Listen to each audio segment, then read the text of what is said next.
اعوذ باللہ من الشیطان الرجیم، بسم اللہ الرحمن الرحیم۔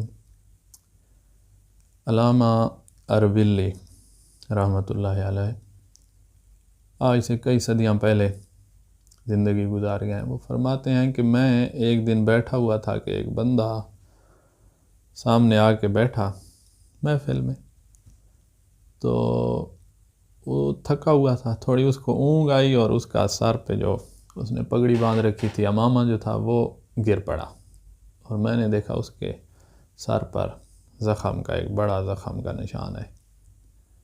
میں نے اس سے پوچھا کہ یہ زخم کیسے لگا؟ تو کہنے لگا کہ یہ زخم جنگ صفین کا زخم ہے۔ علامہ کہتے ہیں کہ میں حیران ہو گیا کہ جنگ صفین آج سے 700 سال پہلے، اور تو آج کل کا ہے، یہ کیا ماجرا ہے، کیسے جنگ صفین کا زخم ہے؟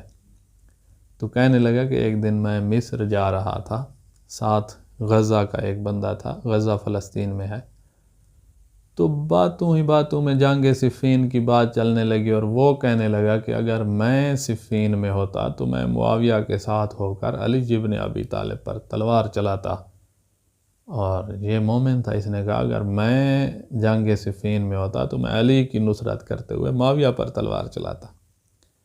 یہ کہتا ہے کہ ہم ایک دوسرے کے دشمن نکلے، ہم تو پھر ایک دوسرے سے لڑنے لگ گئے، اور تلوار اس نے بھی نکال لی اور میں بھی لڑتے رہے کافی دیر، اور پھر اس نے ایک وار کیا جو میرے سر پہ لگا،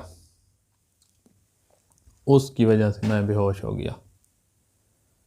میں بے ہوش تھا کہ ایک خوبصورت شکل والا نوجوان اپنی سواری پہ آیا ہے اور اپنے نیزے کے ساتھ مجھے اٹھاتا ہے۔ جیسے میں اٹھا تو اس نے اپنا ہاتھ میرے زخم پہ پھیرا، مجھے زخم سے شفا مل گئی، اسی وقت میرا زخم ٹھیک ہو گیا۔ اس نے کہا تھوڑا صبر کرو، تھوڑا ٹھہرو یہیں۔ وہ جس نے تلوار چلائی تھی وہ نکل گیا تھا، اس کے پیچھے گئے، اس کا سر قلم کر کے میرے حوالے کیا، اور فرمایا اگر کوئی اس زخم کے بارے میں پوچھے تو کہہ دینا کہ یہ جنگ صفین کا زخم ہے۔ میں نے پوچھا کہ آپ جس نے میرے اوپر اس مشکل وقت میں مہربانی کی، آپ کون ہیں؟ میں نہیں پہچانا۔ تو اس وقت اس نے فرمایا کہ میں تیرا زمانے کا امام حجت ابن الحسن العسکری، حجت خدا قائم آل محمد ہوں۔ رب العالمین نے امام کے ہاتھ میں برکات رکھی ہے، رب العالمین نے امام کے ہاتھ میں اپنی رحمتیں رکھی ہیں۔ جو حدیث آپ کو سنانا مطلوب تھی، اصول کافی میں مولا امام محمد باقر علیہ السلام سے روایت ہے کہ مولا فرماتے ہیں اذا قام قائمنا، جب ہمارا قائم ظہور فرمائے گا، وضع اللہ یدہ علی رؤوس العباد، رب العالمین ہمارے قائم کے ہاتھ کو اپنے بندوں کے سروں پہ رکھوائے گا، جیسے قائم آل محمد اپنا ہاتھ ان کے سروں پہ رکھیں گے۔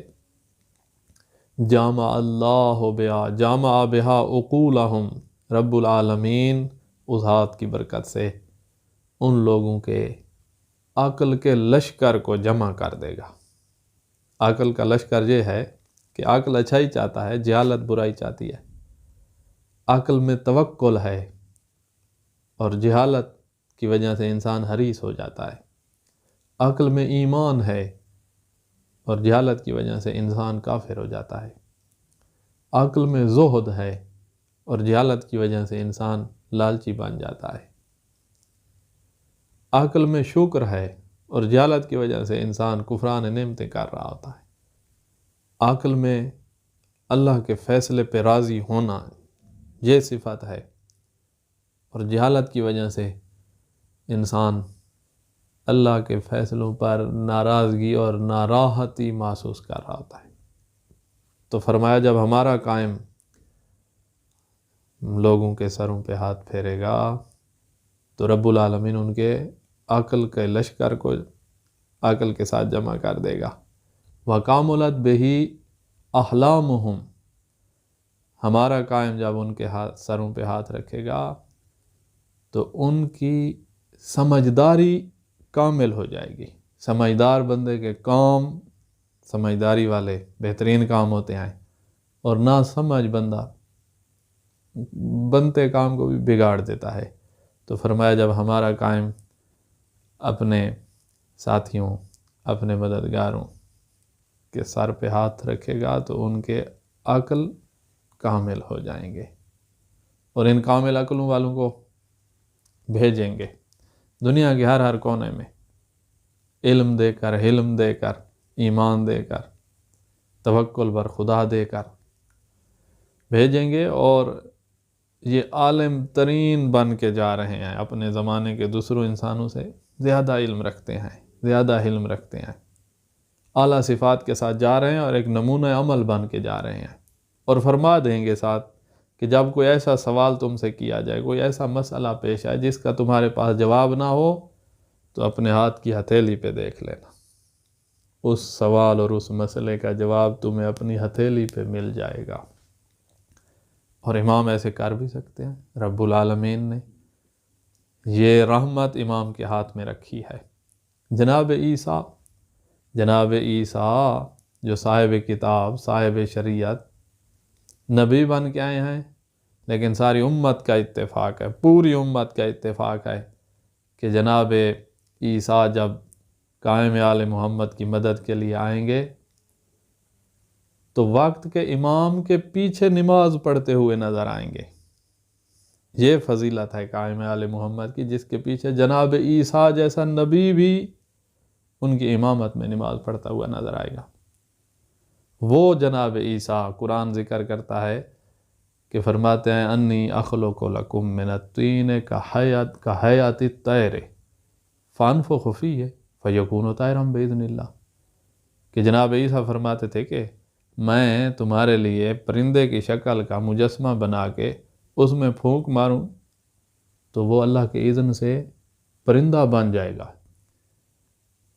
اور پھر ابرئ الاکمہ والابرص، میں عیسیٰ پیدائشی اندھے کو آنکھیں عطا کر سکتا ہوں، برس کے مریض کو برس سے شفا دے سکتا ہوں، وَأُحْيِي الْمَوْتَ بِإِذْنِ اللَّهِ، مردوں کو اللہ کے اذن سے زندہ بھی کر سکتا ہوں۔ یہ اللہ کی دی ہوئی طاقت ہے، یہ اللہ کی دی ہوئی رحمت ہے۔ وہ قائم آل محمد اس سید المرسلین کے بیٹے ہیں جس کے ہاتھ میں سنگریزے پتھر کی چھوٹی کنکریاں جب سید المرسلین کے ہاتھ میں آتی ہیں تو بولنے لگ جاتی ہیں۔ یہ اس نبی کا بیٹا ہے جس نے چاند کی طرف اشارہ کیا تو چاند 2 ٹکڑے ہو گیا، جس نے علی ابن ابی طالب کی آشوب چشم مبتلا آنکھوں پہ اپنا لعاب لگایا تو مولا علی کو اسی وقت شفا مل گئی۔ یہ اس علی کے بیٹے ہیں جس علی نے جناب میثم تمار کے سینے پر جب ہاتھ رکھا تھا تو جناب نے میثم کو علم المنایا والبلایا عطا کر دیا تھا۔ یہ اس کا بیٹا ہے، یہ دے سکتا ہے۔ ہم نے اپنے دلوں کو ایسے بنانا ہے کہ اللہ کی رحمتیں، اللہ کے فیوزات جو امام کے ہاتھ میں ہیں وہ ہمارے دل سنبھال لیں، اور کریں گے ایسے۔ اپنے اصحاب مولا جب اپنا لشکر مدینہ سے نجف کی طرف بھیج رہے ہوں گے تو لشکر کے سپہ سالار کو کہہ دیں گے کہ اس لشکر، اتنا بڑا لشکر، اس لشکر کی نہ تو کھانے کی غذا اٹھانی ہے نہ پینے کا پانی اٹھانا ہے، یہ صحرا ہے جس میں اگر کوئی پیدل یا اونٹوں پر آ رہا ہو تو کتنے ہی بندے اس میں مر جاتے ہیں، کیونکہ بہت بڑا صحرا ہے اور نہ پانی ہے اور نہ ہی کھانے کی کوئی چیز ہے۔ تو بھیج رہے ہیں ایک طاقت، ایک پاور، ایک صلاحیت اور ایک قوت دے کر بھیجیں گے کہ یہ جناب موسیٰ کا وہ عصا ہے جو اژدہا بن جاتا تھا، اور یہ وہ پتھر ہے جس پہ جناب نے وہ عصا مارا تھا تو اس میں سے قرآن کہتا ہے کہ فَانْفَجَرَتْ مِنْ حُسْنَتَ عَشَرَةَ عَيْنًا، اس میں سے 12 چشمے نکل پڑے تھے۔ آج تو سپہ سالار، آج تو یہ عصا جب پتھر پہ مارے گا تو جس طرح جناب موسیٰ کے ہاتھ سے لگنے والی ضرب کے ساتھ 12 چشمے نکل پڑے تھے، آج تو یہ عصا مارے گا تو بھی اسی طرح 12 چشمے نکلیں گے۔ لشکر کو جہاں بھوک لگے، جہاں پیاس لگے، یہ عصا مار دینا، 12 چشمے نکل پڑیں گے۔ یہ صلاحیت دے کر بھیجیں گے، اور مولا کے اصحاب اور ساتھی ان صلاحیتوں کو سنبھالنے کی قدرت بھی رکھتے ہوں گے، ان اللہ کی رحمتوں کو سنبھالنے کے لیے ایسے دل بھی رکھتے ہوں گے۔ ایمان میں ان جیسا کوئی نہیں، توکل میں ان جیسا کوئی نہیں، عبادت پروردگار میں ان جیسا کوئی نہیں، اپنے امام کی فرما برداری اور اطاعت میں ان جیسا کوئی نہیں۔ ہم اطوع لہ من الامۃ لسیدہا، کسی غلام نے، کسی کنیز نے اپنے آقا کی اس طرح فرما برداری نہیں کی جس طرح مولا کے اصحاب، مولا کے ساتھی، مولا کے مددگار اپنے وقت کے امام کے فرما بردار ہوں گے۔